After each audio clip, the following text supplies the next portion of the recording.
Good morning, and thank you for joining us for today's Daily Market Outlook. Joining me today is Emily from our trading room to tell us more about the recent developments. Emily? The dollar edged higher after US President Donald Trump warned more tariffs were imminent, including on steel and aluminium.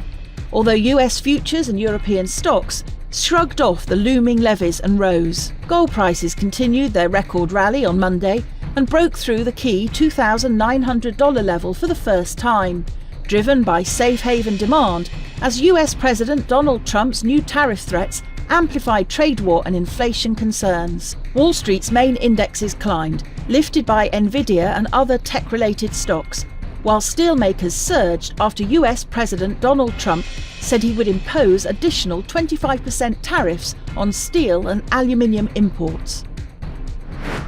The dollar-yen pair traded sideways in the last session. The ultimate oscillator is giving a negative signal. The Bitcoin-dollar pair rose 0.8% in the last session, after gaining as much as 1.8% during the session. The MACD is giving a negative signal. The gold-dollar pair exploded 1.2% in the last session. The ultimate oscillator is giving a positive signal. The oil-dollar pair exploded 1.5% in the last session. According to the stochastic RSI, we are in an overbought market.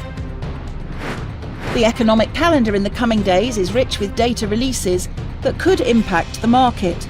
High-impact events will be especially significant, but even moderate and low-impact updates can add to the bigger picture of economic trends. These key data releases may set the stage for market movement.